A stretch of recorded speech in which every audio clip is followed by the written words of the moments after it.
আসসালামু আলাইকুম। সংবাদে আপনাদের সবাইকে স্বাগতম জানাচ্ছি। আমি রাফিয়া আক্তার জুই। শুরুতেই সংবাদ শিরোনাম।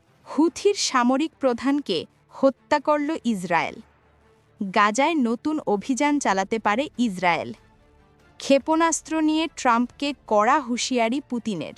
এতক্ষণ শুনছেন সংবাদ শিরোনাম, এখন বিস্তারিত। ইয়েমেনের হুথি বিদ্রোহীর চিফ অব স্টাফ ও শীর্ষ সামরিক নেতা মোহাম্মদ আব্দুল করিম আল ঘামারি নিহত হয়েছেন। এ সময় ইসরায়েলি হামলায় তার কিশোর ছেলেও নিহত হয়েছে। বৃহস্পতিবার এক বিবৃতিতে হুতি যোদ্ধারা জানায় আল ঘামারি তার কর্তব্য পালনকালে হামলার শিকার হয়ে প্রাণ হারান। টাইমস অফ ইসরায়েল জানিয়েছে, হুথিদের ঘোষণার কিছুক্ষণের মধ্যেই ইসরায়েল এ হামলার দায় স্বীকার করেছে। দেশটির প্রতিরক্ষামন্ত্রী ইসরায়েল কাজ বলেন, আল ঘামারি ইসরায়েলি হামলায় নিহত হয়েছেন। ভবিষ্যতেও যে কোনো হুমকির জবাবে আমরা একই পদক্ষেপ নেব। হুতিরা এক বিবৃতিতে সতর্ক করে বলেছে, ইসরায়েলের সঙ্গে তাদের যুদ্ধ এখনও শেষ হয়নি। ইসরায়েল তার অপরাধের উপযুক্ত শাস্তি পাবে। গত আগস্ট মাসে ইসরায়েল জানিয়েছিল তারা ইয়েমেনের রাজধানী সানায়ে বিমান হামলা চালিয়েছে। সেখানে আর ঘামারি ও হুতি সরকারের আরও কয়েকজন জ্যেষ্ঠ কর্মকর্তাকে লক্ষ্যবস্তু করা হয়। ওই হামলায় হুতি শাসিত সরকারের প্রধানমন্ত্রীসহ কয়েকজন নিহত হন। আল ঘামারির মৃত্যুর খবর আসে গাজায় ইসরায়েল এবং হামাসের মধ্যে ৬ দিন আগে শুরু হওয়া যুদ্ধবিরতির মধ্যেই। এই যুদ্ধবিরতি ইসরায়েলের ২ বছরের দীর্ঘ অভিযানে বিরতি এনে দিয়েছে, যেখানে প্রায় ৬৮,০০০ ফিলিস্তিনি নিহত হয়েছে। জাতিসংঘ ও মানবাধিকার সংস্থাগুলো ইতোমধ্যে গাজায় ইসরায়েলের অভিযানে গণহত্যার অভিযোগ তুলেছে। ২০২৩ সালের অক্টোবরে গাজা যুদ্ধ শুরু হবার পর থেকেই ইয়েমেনের হুতিরা ইসরায়েলের বিরুদ্ধে ড্রোন ও ক্ষেপণাস্ত্র হামলা চালিয়ে আসছে। তারা দাবি করে এই হামলাগুলো ফিলিস্তিনিদের প্রতি সংগীতির অংশ। লোহিত সাগরে বাণিজ্যিক জাহাজগুলোকেও তারা একাধিকবার লক্ষ্যবস্তু করেছে। হুতিদের হামলার জবাবে যুক্তরাষ্ট্র ও যুক্তরাজ্য ইয়েমেনে হুতিবার অবস্থানে একাধিক বিমান হামলা চালিয়েছে।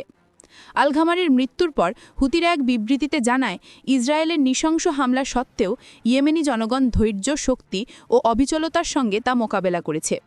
তাদের দাবি, আল ঘামারির নেতৃত্বে ইয়েমেনের সেনা ও নৌবাহিনী মোট ৭৫৮টি সামরিক অভিযান চালিয়েছে, যেখানে ড্রোন ও ক্ষেপণাস্ত্রসহ ১,৮৩৫টি অস্ত্র ব্যবহার করা হয়েছে।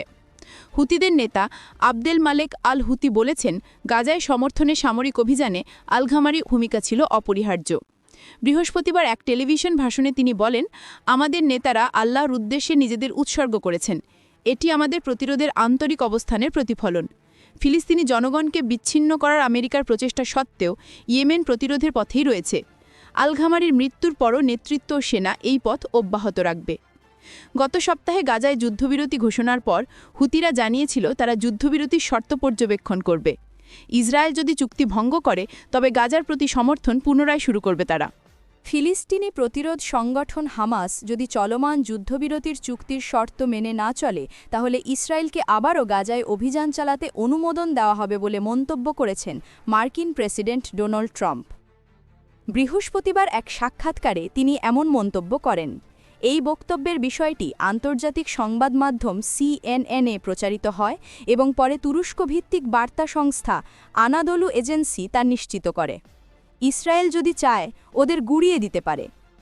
সাক্ষাৎকারে ট্রাম্প বলেন, হামাসের সঙ্গে কি হচ্ছে তা শিগগিরই পরিষ্কার হয়ে যাবে। আমি এখন পর্যন্ত ওদের থামিয়ে রেখেছি, কিন্তু যদি হামাস নিরস্ত্র হতে অস্বীকৃত জানায়, আমি চাইলে এখনই ইসরায়েলকে আবার রাস্তায় নামিয়ে দিতে পারি।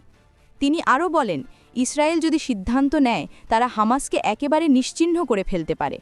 ডোনাল্ড ট্রাম্প জানান, ইসরায়েলি ২০ জন জীবিত বন্দির মুক্তি এই মুহূর্তে তার কাছে সবচেয়ে গুরুত্বপূর্ণ ইস্যু।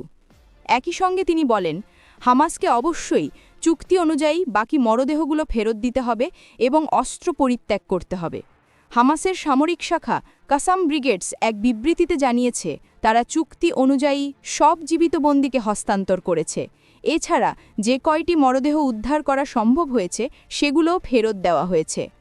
তবে হামাসের দাবি, এখনও উদ্ধার না হওয়া মরদেহগুলো উদ্ধারে বিশেষ যন্ত্রপাতি এবং সময় সাপেক্ষ অভিযানে প্রয়োজন রয়েছে। তারা এই বিষয়টি গুরুত্বের সঙ্গে নিচ্ছে এবং সর্বোচ্চ প্রচেষ্টা চালিয়ে যাচ্ছে বলেও জানানো হয়। গত সেপ্টেম্বরের শেষ দিকে ট্রাম্পের মধ্যস্থতায় ইসরায়েল ও হামাস একটি সাময়িক যুদ্ধবিরতি পরিকল্পনায় সম্মত হয়।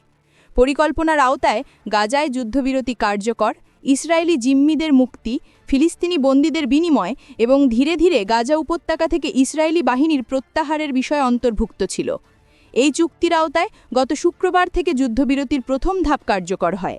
এতে হামাস ২০ জন জীবিত ইসরায়েলি বন্দী এবং ৮ জনের মরদেহ হস্তান্তর করে।